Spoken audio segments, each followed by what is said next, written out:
18,000 कमाने वाली एक 22 साल की लड़की अपने बॉस पर रेप का आरोप लगाती है।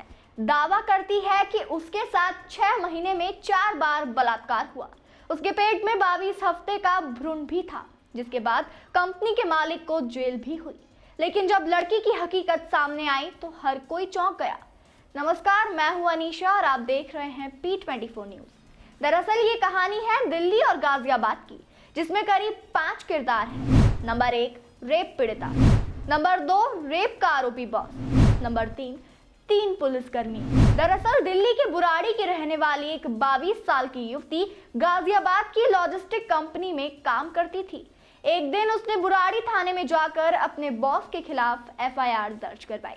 एफआईआर में युवती ने बॉस पर रेप के गंभीर आरोप लगाए थे, जिसके मुताबिक युवती के बॉस ने 6 महीने में उसके साथ 4 बार रेप किया। उसके पेट में 22 हफ्ते का भ्रूण भी है। युवती ने रेप करने की अलग अलग तारीख भी बताई। दिल्ली पुलिस ने मेडिकल टेस्ट करवाया, 78 पन्नों की एक रिपोर्ट तैयार की और पूरा मामला गाजियाबाद पुलिस को ट्रांसफर कर दिया। गाजियाबाद पुलिस ने एफआईआर में कई और धाराएं बढ़ा दी। केस की जांच सब इंस्पेक्टर रिगल देशवाल को ट्रांसफर हुई, जिसके बाद आरोपी बिजनेसमैन को गिरफ्तार कर जेल भेज दिया गया।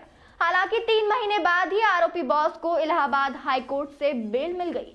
इसके बाद बिजनेसमैन ने गाजियाबाद पुलिस कमिश्नर अजय कुमार मिश्र से मुलाकात की, उन्हें पूरा मामला बताया, जिसके बाद इस केस की गोपनीय जांच शुरू हुई। जांच में जो सच सामने आया उसने सभी को हैरत में डाल दिया। पता चला कि युवती पहले बिजनेसमैन के गाजियाबाद ऑफिस में काम करती थी। उसे एक बार बिजनेसमैन के फ्लैट में स्पाई कैमरा लगाते हुए पकड़ा गया। दूसरी बार उसने इस कंपनी में फाइनेंशियल फ्रॉड किया। युवती 22 सप्ताह की प्रेग्नेंट थी। वो गर्भ गिराना चाहती थी, इसलिए रेप पीड़िता बनकर बिजनेसमैन पर एफआईआर कर दी।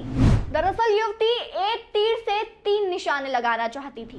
पहला, वो स्पाई कैमरा और फाइनेंशियल फ्रॉड केस से बचना चाहती थी। दूसरा, बिजनेसमैन से मोटी रकम वसूलना और तीसरा, उसे 22 सप्ताह का भ्रूण गिराना था, जो कि गैर कानूनी है। बिजनेसमैन को फंसाकर उसके ये तीनों काम आसान हो गए। जांच रिपोर्ट में बिजनेसमैन पर लगे आरोप गलत पाए गए। पुलिस कमिश्नर ने इस केस की जांच के लिए एक एसआईटी बनाई। 19 फरवरी 2024 को एसआईटी ने बिजनेसमैन को क्लीन चिट देते हुए मुकदमे में फाइनल रिपोर्ट लगा दी। इसी रिपोर्ट के आधार पर कोर्ट ने बिजनेसमैन को बरी कर दिया।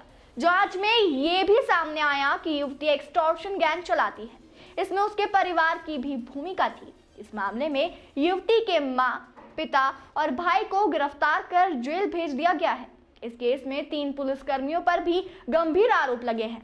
बिजनेसमैन का आरोप है कि युवती की तरफ से उससे 5 करोड़ रुपए की डिमांड की गई थी। पुलिसकर्मियों ने उससे सेटलमेंट के नाम पर 50 लाख रुपए मांगे थे।